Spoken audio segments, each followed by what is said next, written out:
La première règle de la permaculture, c'est l'observation et l'expérimentation. Apprendre à connaître la nature, à comprendre les interactions qu'elle peut avoir les uns avec les autres. Béniverdi, Béniverdi, aujourd'hui installé dans 5 sites, dont 4 établissements scolaires. Je voulais surtout m'adresser aux jeunes parce qu'il me semblait urgent, dans l'enseignement, l'éducation qu'on fait à nos enfants, on a oublié ça. C'est important d'apprendre à lire, à écrire, et pour moi c'est important de savoir faire pousser de quoi se nourrir.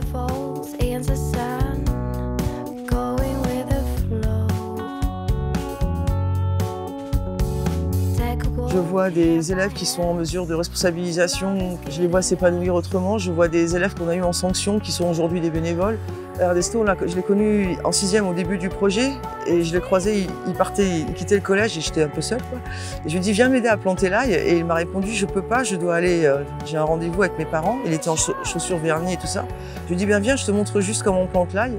Et il m'a dit ok mais à 3 heures il faut que je sois partie. Et il s'est mis à planter l'ail avec moi et puis à un moment je lui ai dit Ernesto il est 5 heures. Et aujourd'hui, Ernesto, il quitte l'établissement, il a fini sa scolarité, il a eu son brevet des collèges et il rentre à l'école du Breuil l'année prochaine, l'école du jardin de la ville de Paris. Et il y a une des phrases d'Ernesto qui m'a littéralement fait pleurer et qui m'a mis un choc ici, c'est qu'il dit avant le jardin, j'étais mort. Quand je suis au jardin, je suis vivant. Et j'ai l'impression que j'ai travaillé pour quelque chose, que ça a un sens. Et je vois aussi le collège, esthétiquement parlant, qui a évolué entre l'endroit que j'ai connu quand je suis arrivée ici. Maintenant, je peux que espérer que lorsqu'ils seront adultes, ils seront avec des belles graines dans leur tête.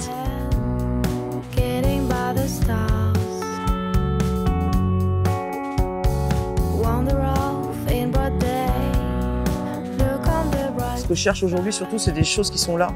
Chez les gens, c'est des qualités humaines avant la compétence professionnelle. C'est être capable d'écouter, être capable d'être bienveillant, être capable d'être tolérant, être capable d'accepter qu'un bénévole t'a piétiné ton champ de haricots en disant « mais ils sont où les haricots ?»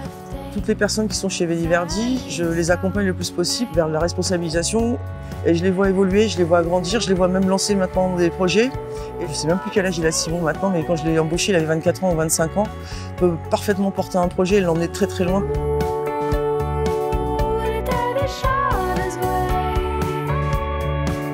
Béniverdi dans 5 ans, j'espère que ce sera une référence sur la transmission et la formation sur ces sujets-là. Et Béniverdi, dans 10 ans, on aura fait la boucle complète. Je pense qu'il y aura on sera arrivé aussi à former sur de la cuisine.